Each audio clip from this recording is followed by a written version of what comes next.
Hi. Welcome to the Sparkle and Thrive podcast. This is your host, Joy Foster, and I'm delighted today to be joined by a guest who's been here before. She's written another book called The Little Book of Confusables. I'm very excited to talk about this book today with author Sarah Townsend.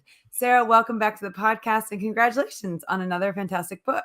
Thank you so much. It's lovely to be back. It's great to see you. And I love how this one matches your brand theme and colors. You are yellow through and through.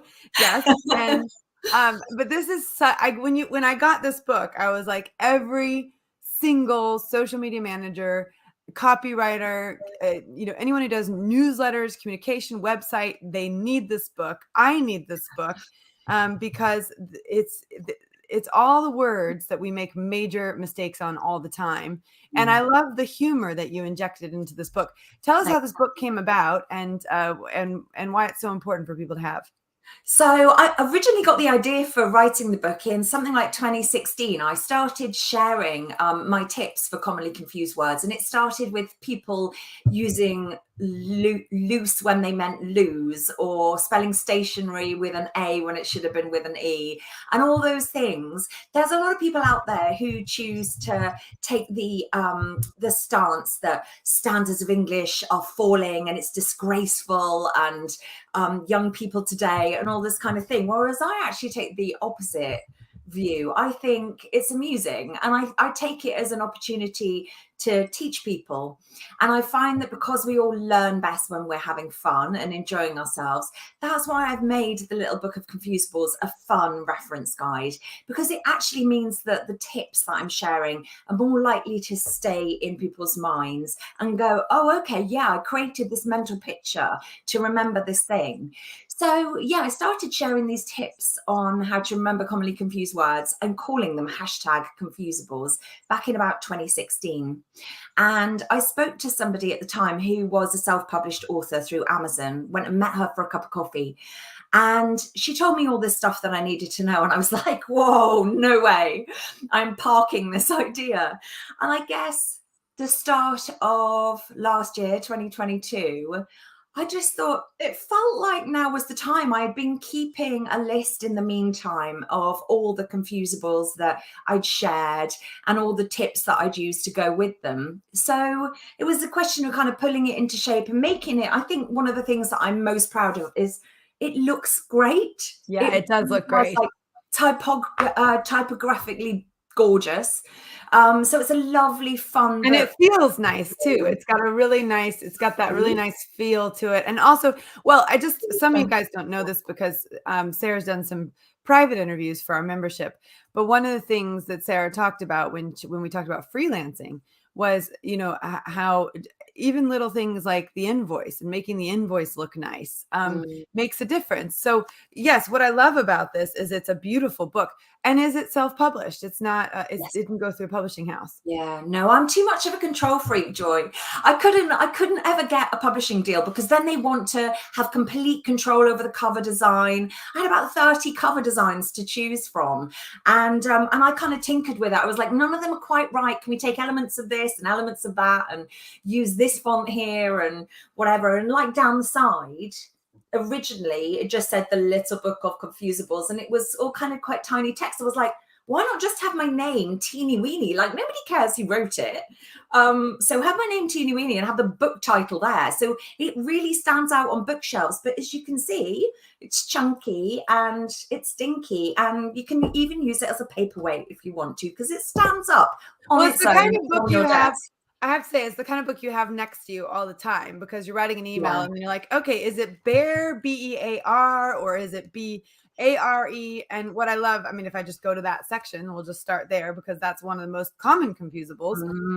I love how you've done this. Okay, so you've got Bear, BARE, is exposed or the act of exposing. And then Bear, BEAR, is to endure, carry, or large furry animal. And I love how you said that. And then you said, remember, Bear, BARE, always means exposed or naked. Think of it as belly, abs, and rear end. Need someone to be patient, ask them to bear with me, BEAR, not bear with me, BARE. This is one you really don't want to get wrong. And I love the humor.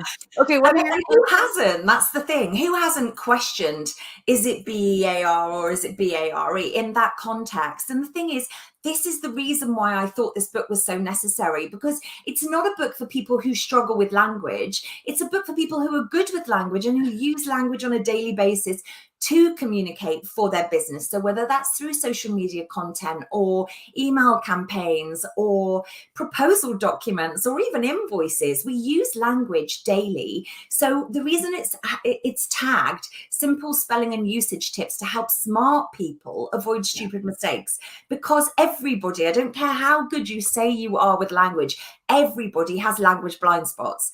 And the number of people, professional copywriters, editors, authors, social media managers who've written reviews of the book and said, when I first got it, because really it's a book to dip in and out of when you need to refer you don't sit down and read it. It's a I need to find out what I should be. I mean, I just opened up squid or damp squib, for example. Yeah. So it's got a lot of those idiomatic phrases in. But what a lot of people have said is when they first got it, they did read it cover to cover, because it's probably, you could read it in an hour. So they've read it cover to cover and they've gone, oh my gosh, I had no idea there were two spellings of the word hoard or discreet or whatever it is. And I didn't know the difference between a chronic and acute, or poisonous and venomous, or infectious and contagious. All those little nuances in language that we kind of use those words often as interchangeable, and they're really not. My husband teases me because I mix, not intentionally, but I mix scratch and itch up a lot. Oh, okay. Yeah. All right, so let's talk about some of your favorite Confusables. Which ones give us 2 or 3 of your favorites. Oh my gosh. Oh, wow. Do you know what? You're the first person to ask me that. I would say favorites in terms of ones that I think are quite humorous. In terms of in the book, one of the ones that I really like that is just a bit of fun is warrior and worrier. Like warrior and worrier, right? They kind of sound really similar, don't they? But warrior, an adept fighter or enduring person. Worrier, an adept stressor or anxious person. And then just throwing in for fun, Wario, Mario's arch enemy and the owner of one of the best fictional moustaches. And then underneath it's got the tips. So think of the war, W-A-R, in warrior, and worry for worrier. So it gives a tip and an example of how to use the phrase on all of these examples. So that's one of my favorites, because that always makes me chuckle. I like jester of goodwill, because I've genuinely seen that misspelt. That's another good one. So things like white as a sheep, go-getter for goal-getter for go-getter. But the funny thing about goal-getter is that it kind of makes more sense. It's somebody who's going after their goals. So I wouldn't be at all surprised if that was one where language just evolves and goal-getter becomes the phrase that we all say. But so gesture and jester, an intentional movement such as a nod or a pointed finger intended to convey a meaning. And then jester, a historical clown hired to entertain royalty. Remember, think of the J of joke and jester. While a jester of goodwill sounds like someone we'd all like to meet, an act of service carried out for someone else is a gesture of goodwill. So I like the ones that are a bit more lighthearted. So you had a lot of fun writing the descriptions of these words. Yeah. And let's talk about, if you don't mind. I mean, I'm a lot of the listeners of our podcast there. I know there's quite a few of them that have a book and in their, in their mind, they've got a book they want to develop. So this is your second book, and let's talk about what it's like to, put your brave pants on, get that book out into the world, and what are some of your favorite parts of that process? Wow. Well, certainly the creation process is super fun. If you've got the luxury of being able to put some time aside and actually create a book, it's a brilliant process to go through, because it's just it's like, how day to day where as a copywriter, day to day I'm writing for my clients. So I'm writing in their tone of voice and I'm creating a voice that suits their business. Whereas when I'm writing a book for me, for my audience, I'm being 100% me. Now, I know lots of writers really struggle with that, because they lose sight of the creative process for themselves.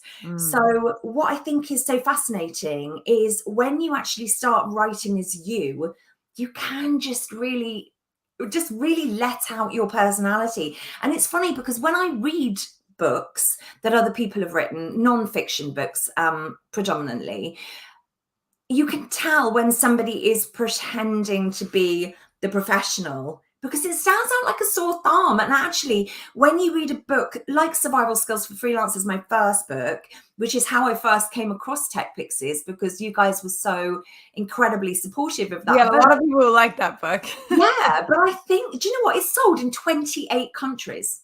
Wow. And even Confusables has sold in 20 countries. And it only came out in August last year. So that's something that I love about the self-publishing process. The fact that, yeah, I do feel as if we're all a little bit too beholden to Amazon. There's not a lot we can do about that, because I could have sold this just directly from me, and that would have been great. But the thing that Amazon does is it does enable you to sell to a global audience and makes that process super simple. Don't ever write a book for money because every copy of this that I sell from Amazon, I make £3.31, even though it's £11.95. So it's a frustrating process if you're trying to make money. Fortunately, I did it as a side thing, and I did it to kind of, it's quite indulgent, really. I wanted to help people with this knowledge that I had. And I knew that by sharing the fun side of the tips and not going, oh, this is disgraceful, you really should be better at spelling, and not judging people, because everybody, I mean, I have to look things up.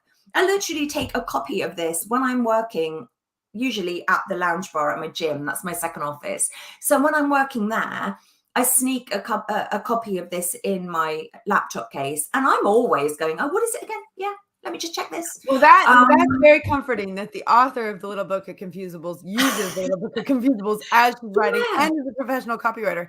But actually, one of the things I want to touch on as well is, the self-publishing journey. There is something beautiful about being able to have a published book in your hands that it gets you on stages. It gets you, because that's one thing I've noticed is when you get into the professional space, if you don't have a book, it's hard to get on the stage. And I think for a lot of people, getting on the stage is a huge catalyst for their career, because you're then able to speak to many people at once. And I do find if you don't have a book, it's hard to get on stage. And often the events that I go to when, pre-COVID and starting to go back to, the people on stage have a book or a podcast or a large social media following. It's sort of like, these are the things that you now need today to then get in the door easier. So building up those social media followings, building up a mailing list, and having a podcast and getting a book out there, they're part of the natural trajectory of building your career. And you've been building your career. Your personal brand. Yeah, and your personal brand. You've been building your career and your personal brand for a long time, but you've done it. So tell our listeners how long you've been, in this sort of freelance space and building your brand. And 24 years I've been freelance. I know I don't look old enough. Joke. You don't look old enough. But you're also a single mom. Yeah, for the best part of 15 years, I've been a single mum. So my kids have pretty much flown the nest now. My daughter's currently in Thailand, traveling Southeast Asia for 3 months, completely self-funded.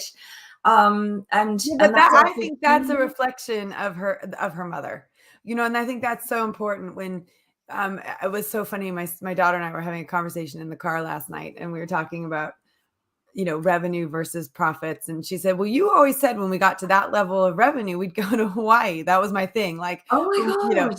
I said, well, when we hit $1 million in revenue, we're going to go to Hawaii. And of course we're well past that now. We're at 1.5. And she said, but I thought we were going to Hawaii. And I joked with her and I said, well, but honey, there's a difference between profit and revenue, and I know that now. And you have to sort of go out and do it to then get to that point where you go, okay, actually now I have a new level of awareness. There's it's not about revenue. It's about, good, solid profit margins, et cetera. And, so I think, but when your daughter is involved and sees you building a business, you know, it sparked something in her. In fact, the other night we were talking, and we were talking about what she wanted to be, and, you know, and she's exploring different things, and she could be an architect, or she could be she could go into real estate, or she could become an entrepreneur. And, you know, we're having these real serious conversations about her future, and it was really fun. That's So amazing. I think the fact that your daughter is 3 months on her own is a reflection of fully self-funded, is a reflection She's with her of girlfriend. She's not on her own, but she's completely self-funded, completely independent. She got a first. She went to uni. She was the last person I ever would have thought to go to uni. I didn't go to uni. Her dad didn't go to uni. But she was the first person in my family to go to uni. She got a first in her degree in sociology. Super proud of that. And now my son, who actually did the layout, he taught himself InDesign so he could do the layout. I paid him. I paid him a lot. I probably paid him a lot more to do this than I would have paid a professional, because he was developing a new skill at the time. So obviously he was quite slow at it to begin with, but he did all the layout, and then my graphic designer checked everything over and kind of gave it the approval. But it was lovely because he's studying English and creative writing at uni now. So I feel like I've kind of done the single mom thing. My kids are now kind of pretty much doing their own thing, but I'm really chuffed that George, my youngest, chose to spend his last summer before university working with me on this book. Yeah, So and that's what I mean. It's so much more, you know, it's that opportunity to work with your children, to help your children develop, but also this personal mission to make writing easier for, you know, I love how you said helping smart people avoid stupid mistakes. There's so much goodness in that. And your story behind it, I think, is really important. What else do you want to tell us about this book, apart from the fact that I think every single social media manager, copywriter needs this book, entrepreneur. A lot of times entrepreneurs are doing everything themselves. I mean, I've interviewed you before about the early days before you were hiring freelancers to help you with your freelance career, when you had to do everything. So, you know, it's the sort of thing that I think anyone who's writing anything online needs this. Yeah, and I really agree, but I think it carries so much weight when somebody like you says that, because you've got hold of a copy of the book and you've read it for yourself and you've come to that conclusion yourself. So first of all, thank you for saying that. It's a really strong message, and it's also extremely difficult. And I've come to this conclusion because when I self-published Survival Skills for Freelancers, I had a lot of people kind of going, oh, can you be on my podcast? Can you do us a guest blog? Can you talk at this event or whatever? I literally said yes to everything, literally everything, and nothing paid. None of it paid. So full disclosure, the year that I launched Survival Skills for Freelancers, my income halved. Wow. And I don't talk about this a lot because there's a lot of shame around it. I can't, you know, I can't pretend there's not.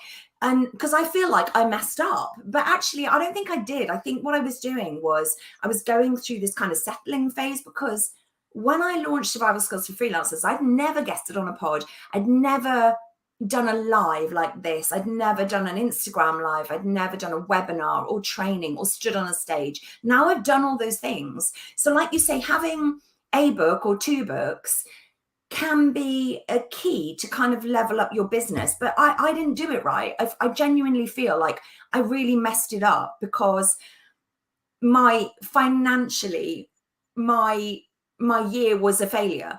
But I always say, and I say this in Survival Skills for Freelancers, and I always say this to anybody who is building and growing their own business, success isn't just financial. So for me, being successful as a freelancer can come around to the fact that I've got the luxury of time, that I can create something like this that is never going to make me shed loads of money, unless somebody really hugely influential, somebody like Susie Dent, needs to pick this up and go, do you know what? This is like an entry-level book. Have you sent it to her? But I didn't get any response at all. I tried. I sent it to her, and I sent it to you know, the thing is, at Tech Pixies, we have a program called Dream Builder. And one of the things that we talk about in Dream Builder is carrying around a dead Harry. And I love this story, and I'll just if you humor me, I'll tell you the story of Dead Harry.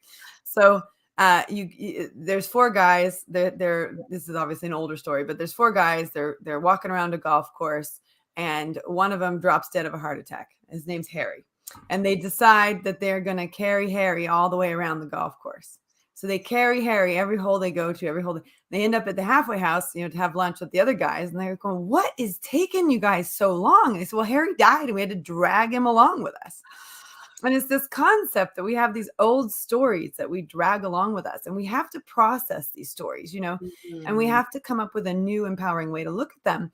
And one of the things that we say in Dream Builder is that fear and failure are a requirement for success, Yeah, 100%. And I know Rachel Hollis wrote something like 6 books, self-published 6 books. None of them were massively successful. And then she became, multi-time New York Times bestselling author.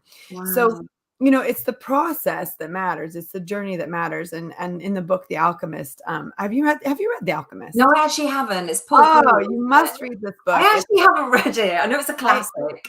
I recommend it. It's on the Joy Book Club, which of course your books are on the Joy Book Club recommendation list as well. But The Alchemist is brilliant. It's the story of a shepherd boy who goes in search of his treasure, and it's all the journeys that he goes on. And we if we're going to have a successful life, it's not going to come without failure. But it's how we perceive that failure. And one of my mentors always says, perceived failure. It's perceived failure. Anyway, I was walking this morning listening to one of the things that I listen to every day. And there was a quote from Ralph Waldo Emerson. Now, I've been to Ralph Waldo Emerson's home. I've sat in his home. I've sat in the chair he wrote in. Yeah, really incredible stuff. I've been in the room where they used to have all of the transcendentalist conversations. The energy in that room is incredible. Anyway, one of the quotes that came up this morning, which is so apt to this, is about success. This is Ralph Waldo Emerson's definition of success: to find the best in others, to give oneself, to leave the world a little bit better, whether by a healthy child, a garden patch, or a redeemed social condition, to have played and laughed with enthusiasm and sung with exultation, to know even one life has breathed easier because you have lived. This is to have succeeded.